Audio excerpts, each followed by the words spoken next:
Hello YouTube, I'm Arend Peter. This is part of a series where we're trying to discover how to be more informed. The current section is dedicated to what's important in the world. In the previous video we discussed why it's valuable, and today we'll be breaking down the different areas we can focus on within the world. The first perspective on the world is the natural world. This includes the landscape, the animals, and the plants.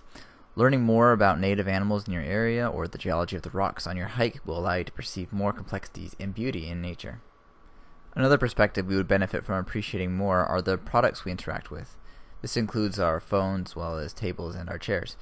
A lot of thought goes into making these pleasurable to use, and having more understanding about how they're created and designed will also add beauty to our lives. In addition to the design, I'm also including the business and engineering sides as part of appreciating how these products come into existence. This section can actually be described more generally as products of human creativity. So that said, I think art would be an equally appropriate name for this section. So this would include painting, video games, and performances. And performances could be theater as well as sport. The satisfaction of a painting connoisseur visiting a gallery is similar to a foodie going to a fancy restaurant, or a sports fan going to watch their favorite team, or an industry professional going to a conference. In all these cases, having an understanding of the art adds beauty to their lives.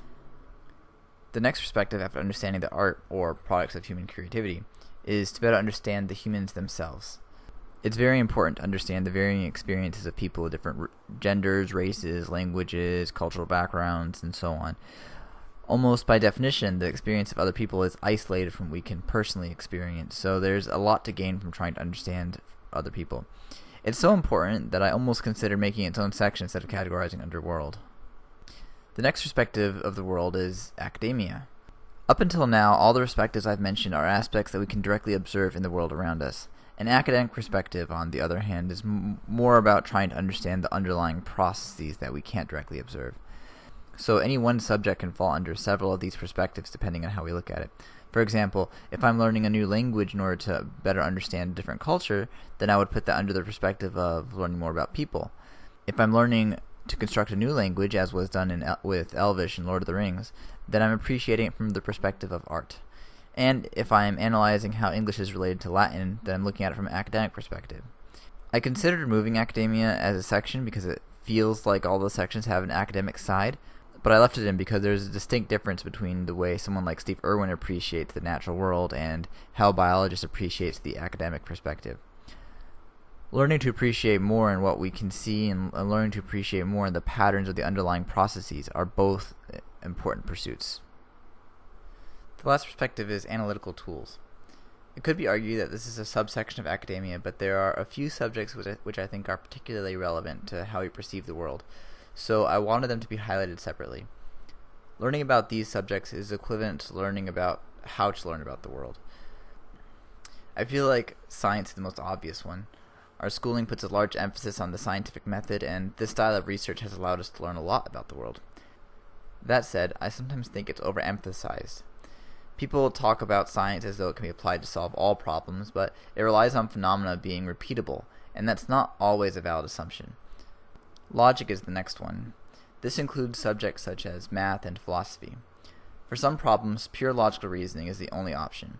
In particular, fields such as metaphysical philosophy are completely outside the realm of what science can explain.